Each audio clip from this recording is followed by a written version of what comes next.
A'udzu billahi minasyaitonir rajim. Bismillahirrahmanirrahim. Alladzina amanu wa kanu yattaqun. Mereka adalah orang-orang yang beriman dan selalu bertakwa. Allah menjelaskan siapa yang dimaksud dengan wali-wali Allah yang berbahagia itu dan apa sebabnya mereka demikian. Penjelasan yang didapat dalam ayat ini menunjukkan bahwa wali itu ialah orang-orang yang beriman dan bertakwa.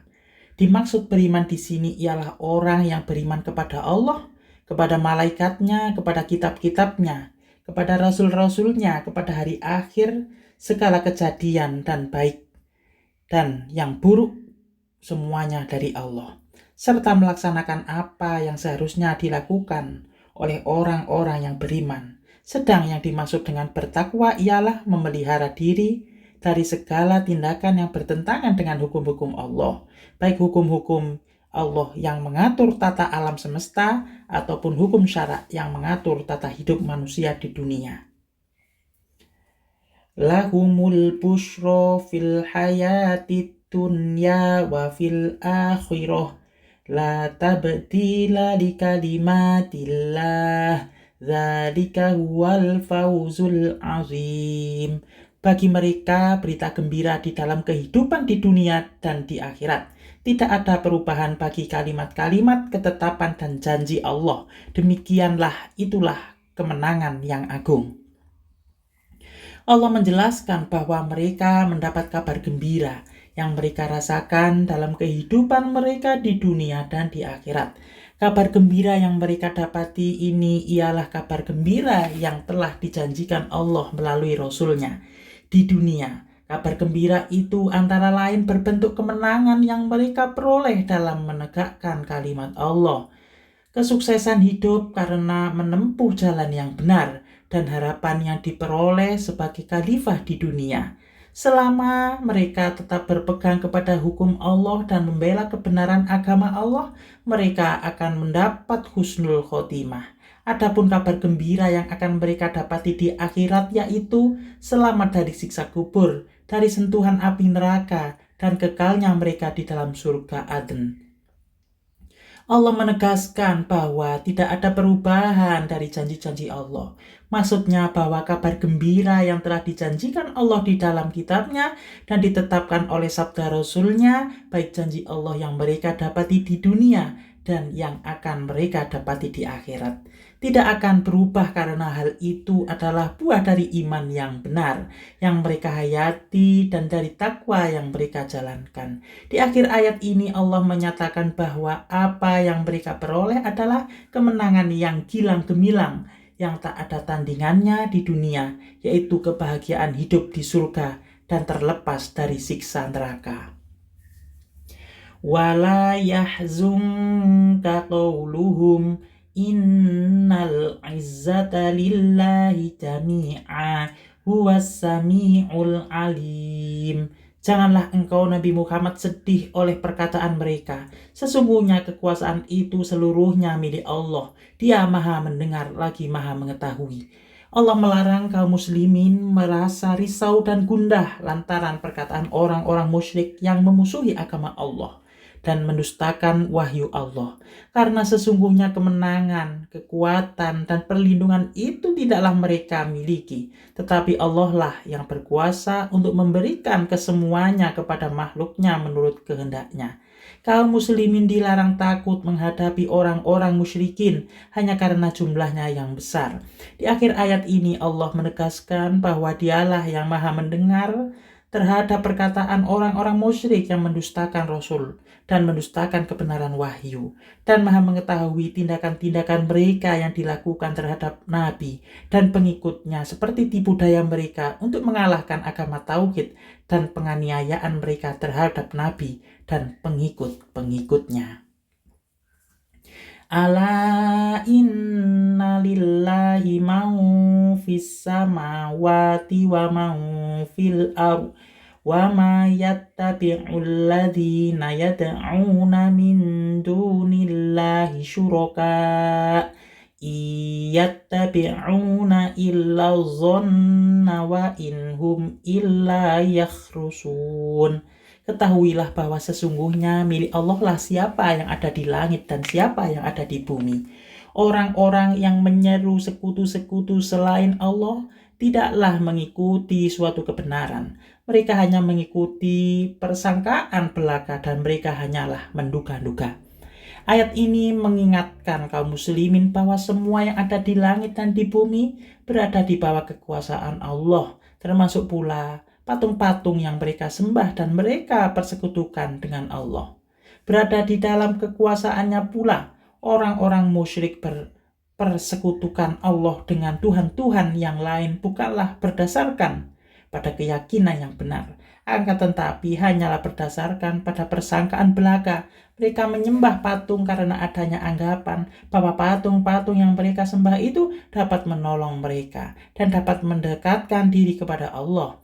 Agar doa-doa mereka dikabulkan Allah, anggapan serupa itu timbul dalam pikiran mereka, karena mereka menganggap bahwa Allah itu sama dengan pemimpin-pemimpin serta pembesar-pembesar mereka yang bengis dan zalim.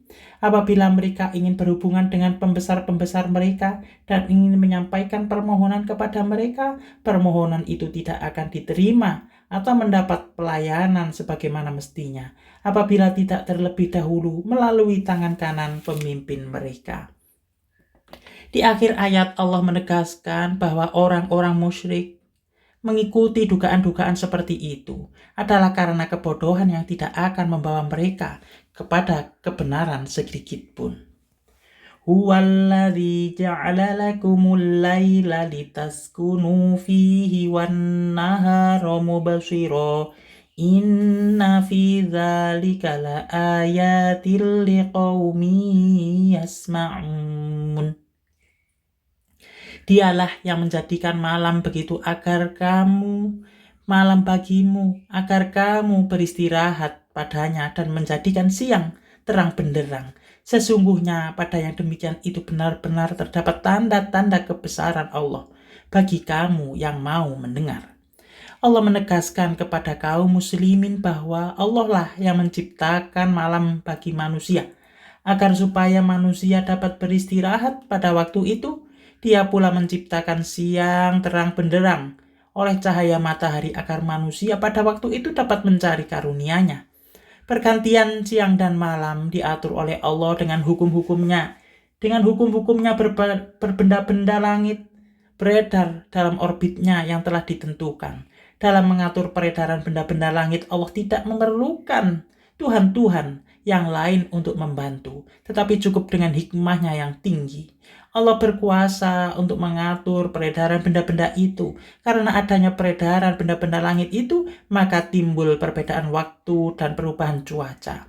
Sehingga manusia dapat memilih waktu yang sesuai guna mencukupi keperluan hidupnya dan memenuhi kewajibannya terhadap penciptanya. Di akhir ayat ini Allah menjelaskan bahwa orang-orang yang beriman benar-benar memperhatikan ayat-ayat yang dibacakan oleh Rasulullah dan memikirkan baik-baik isi kandungannya, serta memperhatikan hukum-hukum Allah yang berlaku di alam semesta, tentu akan mengetahui keesaan dan kekuatan Allah. Qaluttakhadallahu walatan subhanah huwal ghani lahu ma fis samawati wa ma fil ardh. In indakum min sultanin bihadza ataquluna 'alallahi ma la ta'lamun.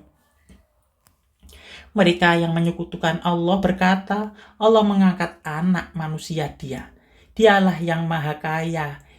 Miliknya lah apa yang ada di langit dan apa yang ada di bumi. Kamu tidak mempunyai alasan kuat tentang ini. Pantaskah kamu mengatakan tentang Allah apa yang tidak kamu ketahui? Allah menjelaskan kepada kaum muslimin bahwa orang-orang Yahudi, Nasrani, dan orang-orang musyrik mengatakan bahwa Allah mempunyai anak. Seperti kepercayaan orang-orang Yahudi bahwa Uzair anak Allah. Kepercayaan orang-orang Nasrani bahwa Isa al-Masih putra Allah. Dan orang-orang musyrik menduga bahwa para malaikat itu anak perempuan Allah. Allah menyangkal anggapan-anggapan dan tuduhan-tuduhan mereka. Bagaimana mungkin tuduhan-tuduhan itu dapat dibenarkan sebab Dialah yang Maha Mencipta, memiliki dan berkecukupan, bahwa langit, bumi, dan benda-benda yang ada di antaranya adalah ciptaannya. Dialah yang menguasai. Allah tidak memerlukan semua benda yang ada. Malahan sebaliknya, mereka itulah yang memerlukan Allah. Apabila manusia memerlukan anak, memang sudah pastinya. Sebab anak itulah yang melanjutkan keturunan dan menjadi kebanggaannya. Tetapi Allah tidak memerlukan anak sebab Dialah yang menciptakan manusia dan keturunannya. Qul innal ladzina yaftaruna 'alallahil kadziba la yuflihun. Katakanlah Nabi Muhammad, sesungguhnya orang-orang yang mengada-ngadakan kebohongan terhadap Allah tidak akan beruntung.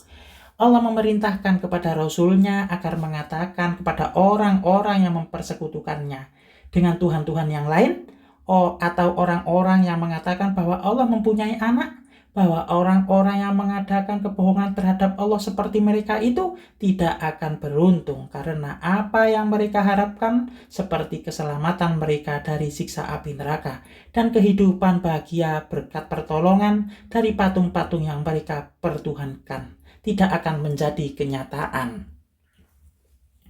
Mata'un fit dunya summa ilaina marji'uhum summa nuziquhumul azabassyadid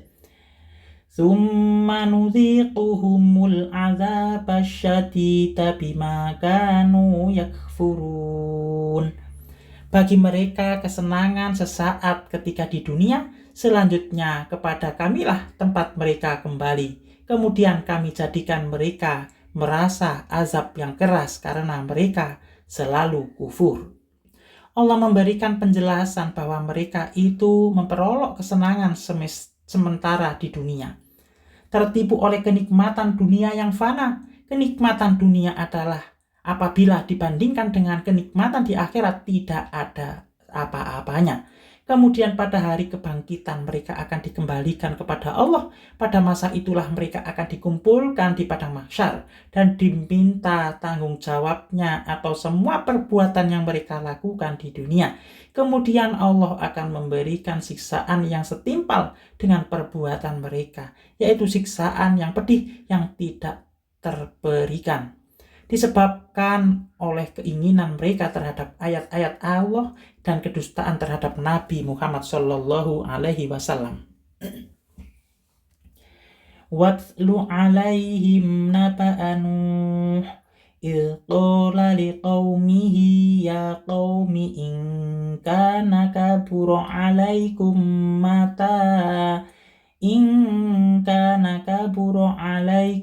maqami wa tadhkiri bi ayatillahi fa'alallahi tawakkaltu fa'ajmi'u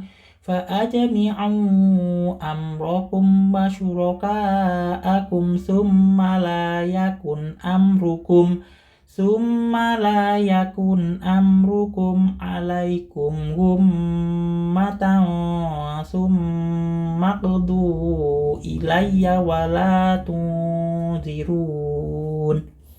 Bacakanlah, sampaikanlah, wahai Nabi Muhammad, kepada mereka berita penting tentang Nuh ketika dia berkata kepada kaumnya, wahai kaumku, jika terasa berat bagi kamu keberadaanku tinggal bersamamu dan peringatanku dengan ayat-ayat Allah, kepada Allah lah aku bertawakal. Oleh karena itu, bulatkanlah keputusanmu dan kumpulkanlah sekutu-sekutumu untuk membinasakanku. Selanjutnya, janganlah keputusanmu itu dirasakan. Kemudian bertindaklah terhadap diriku dan janganlah kamu tunda-tunda tindakan itu kepadaku. Allah memerintahkan Nabi Muhammad untuk menceritakan kepada kaum musyrikin Mekah tentang peristiwa penting dalam kisah Nabi Nuh dan kaum Nabi Nuh. menyatakan kepada kaumnya tentang kebulatan tekadnya untuk terus menyebarkan agama Allah, seraya menyerahkan sepenuhnya segala keputusan kepada Allah. Tidak memperdulikan apakah kaumnya itu keberatan akan kehadirannya di tengah-tengah mereka untuk menyeru mereka menyembah Allah. Ataukah mereka keberatan terhadap peringatan yang disampaikannya tentang bukti-bukti keesaan Allah. Berkat kebulatan tekad dan ketakwaannya itu, Nabi Nuh tidak ragu-ragu menentang kaumnya supaya mereka membulatkan keputusan mereka dengan mengikut sertakan sembahan-sembahan mereka untuk membinasakan beliau. Bahkan dia menganjurkan kepada mereka agar dalam penetapan rencana itu terang-terangan, tidak sembunyi-sembunyi. Kemudian bila mana rencana itu tidak matang, dengan pemufakatan yang terbuka, Nabi Nuh menyerukan supaya mereka segera melaksanakan rencana pembunuhan terhadap dirinya itu dan tidak menunda-nundanya. Fa in tawallaitum fama sa'altukum min ajr in ajriya illa 'ala Allah wa umirtu an akuna minal muslimin. Jika kamu berpaling dari peringatanku, aku tidak meminta imbalan sedikit pun darimu. Imbalanku tidak lain hanyalah dari Allah, dan aku diperintahkan agar aku masuk ke dalam golongan orang-orang muslim. Ayat ini menjelaskan bahwa Nabi Nuh mengatakan kepada kaumnya bahwa dia tidak akan minta imbalan apa-apa kepada mereka dan tidak akan memperoleh keuntungan duniawi dari tugas dakwah itu, kecuali pahala dan ganjaran dari Allah. Karena itu tidak ada alasan bagi mereka untuk berpaling dari seruannya itu. Sekiranya mereka berpaling dari peringatan-peringatan dan seruan-seruan itu, sedikit pun Nabi Nuh tidak dirugikan atau disusahkan.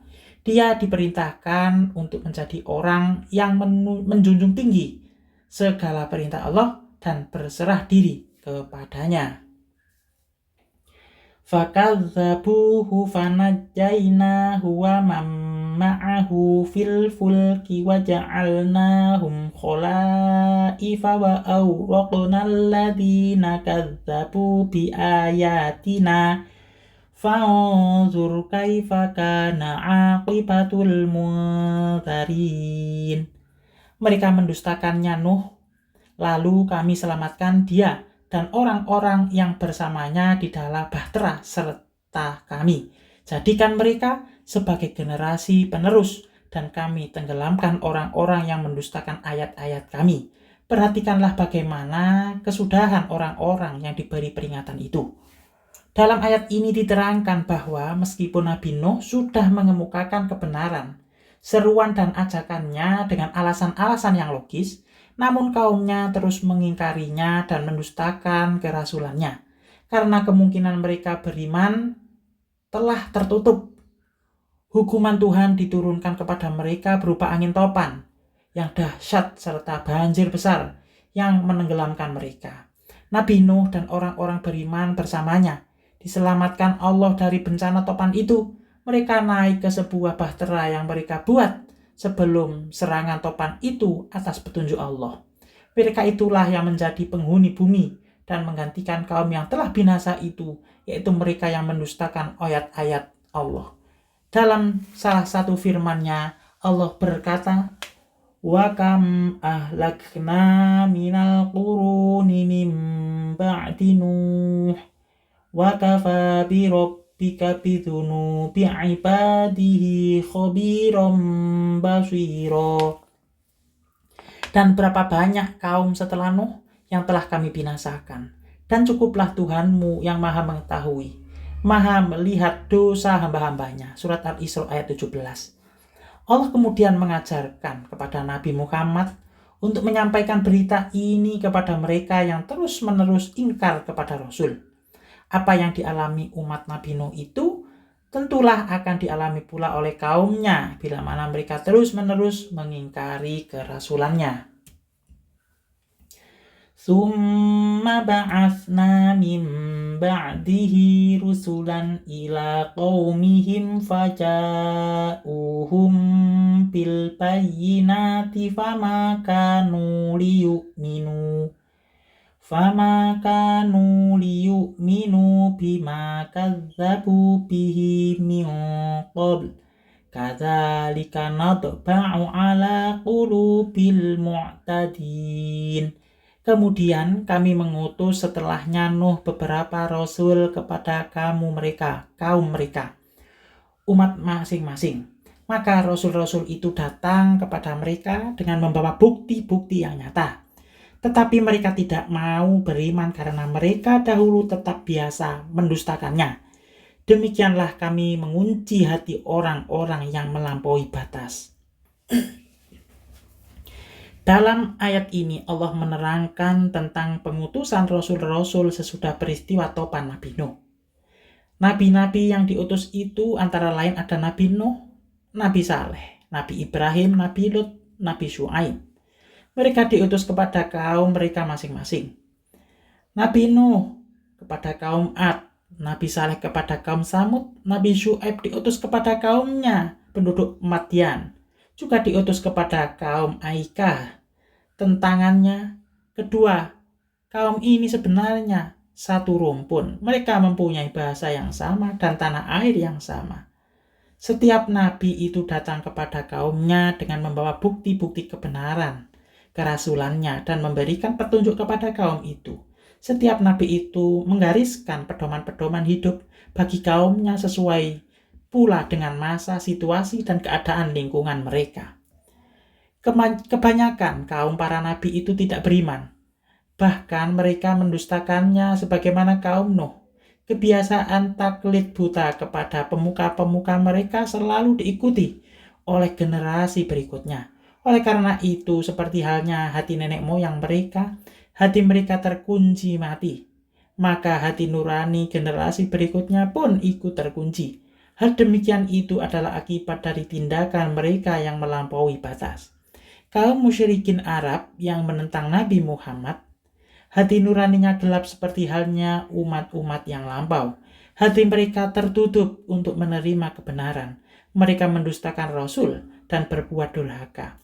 Sunnah Allah tetap berlaku bagi mereka yang menentang dan mengingkari agama. Jika kaum musyrikin Arab itu tetap ingkar, mereka akan ditimpa azab Tuhan seperti halnya umat yang lampau itu. Firman Allah, sunnatallahi fil ladzina khalau min qabl walan tajida li sunnatillahi tabdila. Sebagai sunnah Allah yang berlaku juga bagi orang-orang yang telah terdahulu sebelumnya, dan engkau tidak akan mendapati perubahan pada sunnah Allah. Surat Al-Ahzab ayat 62. Tsumma ba'atsna min ba'dihim Musa wa Haruna ila fir'auna wa mala'ihi bi ayatina fastakbaru wa kanu qauman mujrimin. Kemudian setelah mereka kami mengutus Musa dan Harun kepada Fir'aun dan para pemuka kaumnya dengan membawa tanda-tanda kekuasaan kami. Lalu mereka menyombongkan diri dan mereka adalah kaum pendurhaka. Sesudah menerangkan pengutusan rasul-rasul tersebut kepada kaum mereka masing-masing, maka dalam ayat ini Allah menerangkan secara khusus pengutusan Musa dan Harun kepada Fir'aun dan pemuka-pemuka kaumnya. Kisah Musa berulang kali terdapat dalam Al-Quran. Karena kisah ini mengandung pelajaran yang penting. Musa adalah seorang utusan Allah yang diharapkan kepada seorang Raja Fir'aun yang memiliki kekuasaan besar dan raja dari suatu negara yang sudah tinggi peradabannya dan budayanya. Kepada kebenarannya, kepada kebesarannya itulah dia menjadi sombong dan aniaya terhadap rakyatnya. Dia dikelilingi oleh pemuka kaumnya, bangsa Qibti, yang sangat besar pengaruhnya padanya dan banyak menyesatkan pikirannya. Penduduk pribumi Mesir amat dipengaruhi oleh pemuka-pemuka ini. Kalau pemimpin-pemimpin mereka itu ingkar, maka mereka pun ingkar. Kalau mereka beriman, maka mereka turut pula beriman. Segala urusan dan kepentingan mereka senantiasa tergantung kepada pemuka-pemuka itu. Ketika Nabi Musa membuktikan kebenaran kerasulannya dengan beberapa mukjizat, mereka tetap tidak mau beriman dikarenakan keangkuhan yang bersarang dalam kalbu mereka. Akal pikiran mereka sebenarnya mengakui kebenaran kerasulan Musa itu, karena dapat membedakan antara sihir dengan yang bukan sihir. Karena mereka mengetahui apa sebenarnya itu, namun mereka tetap ingkar, karena mereka adalah orang-orang yang penuh dosa. Firman Allah, wajakatu bima wastaiqonatha anfusuhum zulma wa uluwa fanzur kaifa kana aqibatul mufsidin.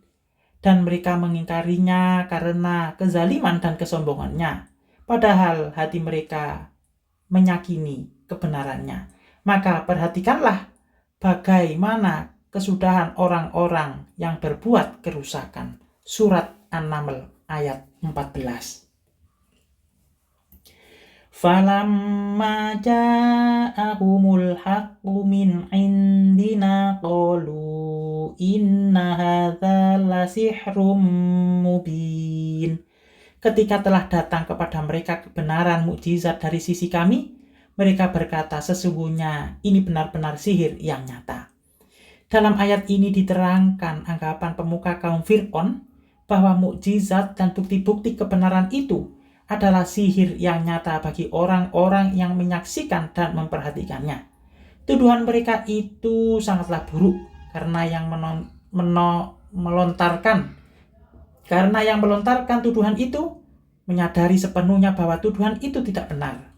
Keajaiban yang luar biasa yang dilahirkan Musa itu dibuktikan perbuatan dia sendiri, tetapi peristiwa itu adalah mukjizat yang terjadi atas kuasa Allah. Qala Musa ataquluna lil haqqi lamma ja'akum asihrun hadza wala tuflihus sahirun. Musa berkata, apakah pantas kamu mengatakan terhadap kebenaran mukjizat ketika ia datang kepadamu? Sihirkah itu, padahal para penyihir itu tidaklah mendapat kemenangan. Allah menjelaskan bantahan Musa bahwa tidaklah patut mereka mengucapkan tuduhan sihir terhadap tanda-tanda kekuasaan Allah berupa mukjizat itu ketika didatangkan kepada mereka. Mata mereka menyaksikan sendiri kejadian-kejadian yang luar biasa lagi mengentarkan perasaan.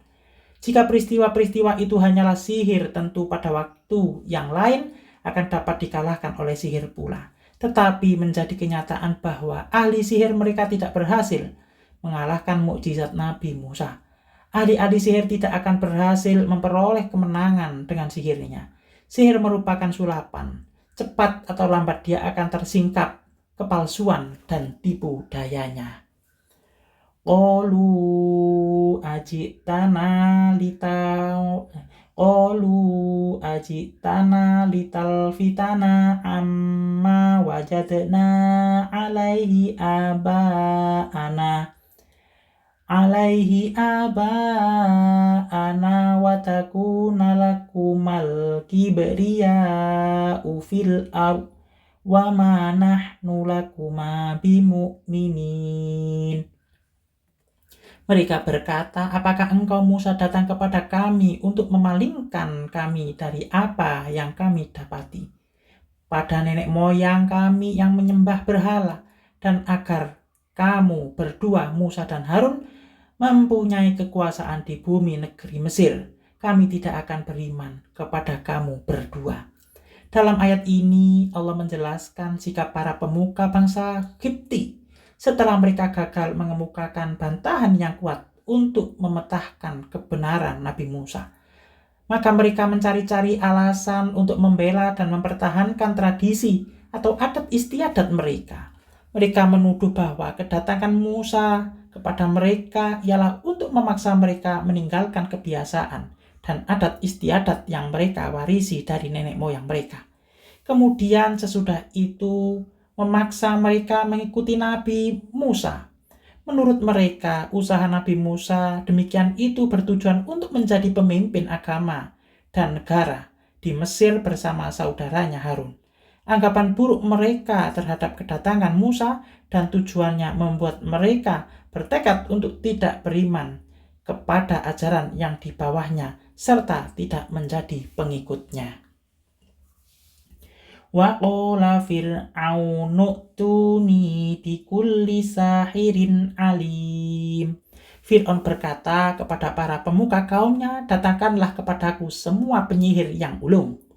Kemudian dalam ayat ini Allah menerangkan jika Fir'aun sesudah dipengaruhi para pemuka kaumnya dengan tuduhan dan pandangan buruk mereka terhadap Musa.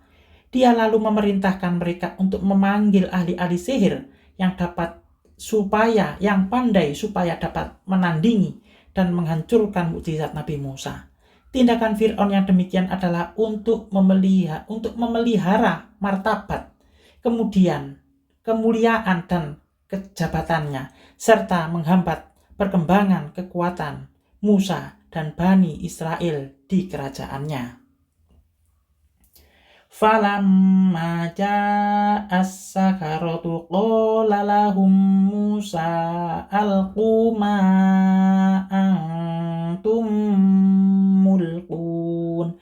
Ketika para penyihir itu datang, Musa berkata kepada mereka, lemparkanlah apa yang hendak kamu lemparkan. Kemudian sesudah ahli-ahli sihir dipanggil ke sebuah lapangan terbuka, mereka datang memenuhi Musa untuk menawarkan kepadanya apabila dia yang lebih dahulu melontarkan tongkatnya ataupun mereka yang memulai. Musa mempersilahkan mereka menunjukkan sihirnya terlebih dahulu. Maka mereka pun melemparkan tali-tali dan tongkat-tongkat mereka. Dengan kekuatan sihir, tali-tali dan tongkat-tongkat itu berubah menjadi ular. Mereka mempesona penglihatan manusia sehingga menakutkan hati mereka yang menyaksikan. Shadaqallahul azim. Semoga bermanfaat. Wassalamualaikum warahmatullahi wabarakatuh.